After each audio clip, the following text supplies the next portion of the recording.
জঙ্গিপুরে অকাল বজ্রপাতে প্রাণ গেল এক ফুটবল প্রশিক্ষকের।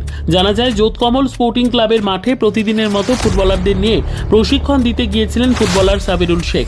সেখানে হঠাৎ বৃষ্টিপাত শুরু হলে মাঠ থেকে বেরিয়ে যাওয়ার সময় বজ্রপাত ঘটলে দুজনের মধ্যে মৃত্যু হয় সাবিরুল শেখের। জানা যায়, তার বাড়ি রঘুনাথগঞ্জের জঙ্গিপুরের 11 নম্বর ওয়ার্ডের ইসলামপুরে।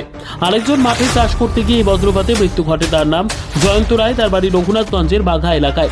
আহত আরও একজন ইমরান শেখ, তার বাড়ি রঘুনাথগঞ্জ থানার ওসমাপুর এলাকায়, হাসপাতালে চিকিৎসাধীন। গোটা ঘটনায় নেমে আসে শোকের ছায়া। ওরা জমিতে কাজ করছিল, আপনার দিঘিতে কাজ করছিল মাছের জন্য। যে ধান ফানে মানে মাছের জমিতে যে সার ফার ব্যবহার করে না, সেসব করছিল। ওরা বাড়ি আসছিল, বিদ্যুৎ চমকা ছিল বলে, মানে আমাদের ওই মাঠের ধারে একটা বাড়ি আছে, সেই বাড়িতে আসছিল। ওরা আস্তে আস্তে ওদের মানে মৃত্যু হয়ে গেছে। একজনের ডেট এক্সপায়ার ডেট হয়ে গেছে, আর একজন বেঁচে ছিল, ওর ট্রিটমেন্ট চলছে এই হসপিটালেই। যে মারা গেছে তার নাম কি? জয়ন্ত রায়, কোথায় বাড়ি ওর? মালদা। মালদা আপনার মেহেদিনগর।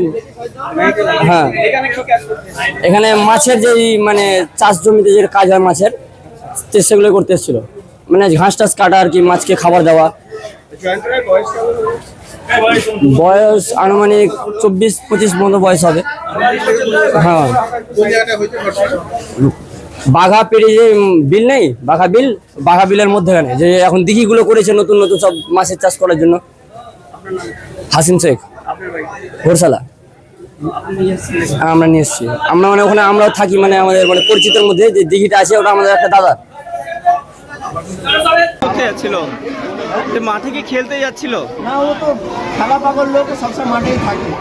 আজকে কি করতে? আজকে খেলা চলছিল মাঠে, সব প্লেয়ারে খেলছিল। ও সাইড দিয়ে ক্লাবে যাচ্ছিল যাতে ও না ভিজে, তার জন্য সেই সময় দিদিটা করেছে, ফোনে কথা বলছিল, হয়তো ওই কারণে হয়েছে। সাবিরুল তো একটা অ্যাসোসিয়েশন চালায়। হ্যাঁ, একটা পুরো কতগুলো প্লেয়ার ওর কাছ থেকে উঠে এসছে। এত ভালো ফুটবল প্রেমী ও।